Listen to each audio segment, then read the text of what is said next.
MLC అభ్యర్థులుగా Addanki Balmoor Venkat MLA కోటాలో MLC అభ్యర్థులను ఖరారు చేసింది.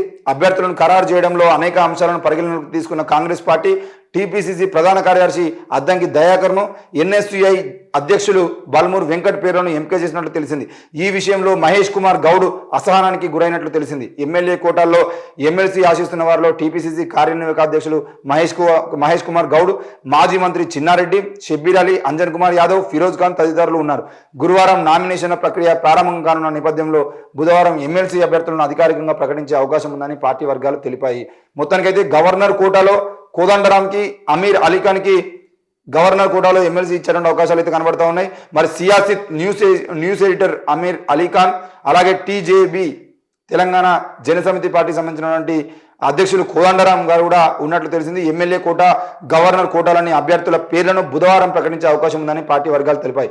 ఏది ఏమైనా కూడా హుజరాబాద్ ఎమ్మెల్యే అభ్యర్థిగా ఉప ఎన్నికల ఈటల రాజేందర్ గారు ఎప్పుడైతే రాజీనామా చేశారో, రాజీనామా చేసిన తర్వాత హుజరాబాద్ కాంగ్రెస్ ఎమ్మెల్యే అభ్యర్థిగా ఉన్నటువంటి పాడి కౌశిక్ రెడ్డి ఎప్పుడైతే బీఆర్ఎస్ పార్టీలో చేరిండో, బీఆర్ఎస్ పార్టీలో చేరిన తర్వాత బీజేపీలో ఈటల రాజేందర్, బీఆర్ఎస్లో పాడి కౌశిక్ రెడ్డి ఉన్న క్రమంలో వాళ్ళిద్దరిని ఓడించాలంటే ఒక యువ నాయకుడు కావాలని చెప్పేసి బల్మూరి వెంకట నరసింహరావును అక్కడ దింపడం జరిగింది. మరి అప్పటికే బీసీ నినాదాన్ని ముందు తీసుకుపోతున్నటువంటి ఈటల రాజేందర్ గారు, ముఖ్యంగా బీజేపీ పార్టీ ఆ బీసీలకు వ్యతిరేకంగా ఉన్నటువంటి పాడి కౌశిక్ రెడ్డిని గద్దెదించాలనే ప్రయత్నం, అంటే ఆయన ఓడించాలి. అప్పటికే అంతకుముందు 2018 ఎన్నికల్లోనే పాడి కౌశిక్ రెడ్డి గట్టి పోటీనిచ్చిండు, యువకుల్ని ఎక్కువ ఆకర్షించుకునే ప్రయత్నం చేసిండు. మరి కాంగ్రెస్ పార్టీకి బీఆర్ఎస్ పార్టీకి అప్పుడు ఈటల రాజేందర్ బీఆర్ఎస్లో ఉన్నారు కాబట్టి వాళ్ళిద్దరి మధ్యలో గట్టి పోటీ జరిగింది. ఆ క్రమంలో ఈసారి మరి ఉప ఎన్నికల సమయంలో బల్మూరు వెంకట్ని దింపితే ఏ విధంగా ఉంటుందని చెప్పేసి చూసిరు. కానీ అక్కడ బీసీ నినాదం ముందుకు పోవడం, ముఖ్యంగా దళిత సామాజిక వర్గానికి చెందినటువంటి వాళ్ళు కూడా ఈ బీసీకే ఎక్కువ మద్దతు ఇచ్చడానికి ప్రయత్నం చేశారు. ఈటల రాజేందర్ మళ్ళీ ఉప ఎన్నికల్లో బయటపడ్డాడు. మరి ఈసారి పాడి కౌశిక్ రెడ్డి బీఆర్ఎస్లోకి పోవడము, మరి ఈటల రాజేందర్ బీజేపీ నుండి చేరడం, కాంగ్రెస్ నుండి మళ్ళీ బల్మూరు వెంకట్కే ఇస్తారు టికెట్ అని ఆశించినప్పటికీ కూడా అనూహ్యంగా మరి అదే కాంగ్రెస్ పార్టీకి సంబంధించిన వ్యక్తులు ఇంతకుముందు పనిచేసినప్పటికీ ఈరోజు బీఆర్ఎస్ పార్టీలో ఉన్నటువంటి ఒక కెప్టెన్ లక్ష్మీకాంతారావు, అలాగే కెప్టెన్ వాళ్ళ కొడుకు సతీష్ బాబు, హుస్నాబాద్ ఎమ్మెల్యేగా పనిచేసిన సతీష్ బాబు, మరి వాళ్ళిద్దరు రాజకీయం చేసి అయితే మొత్తానికైతే వాళ్ళ కుటుంబ సభ్యులకు అక్కడ కాంగ్రెస్ పార్టీ టికెట్ పెంచుకోవడం జరిగింది.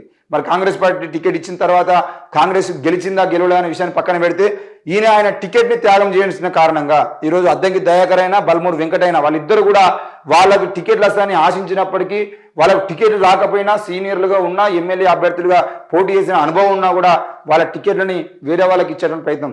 అద్దంకి దయాకర్ ఏమో బీఆర్ఎస్ నుండి వచ్చిన వ్యక్తికి టికెట్ను ఇస్తున్నా కూడా ఏమనలేదు.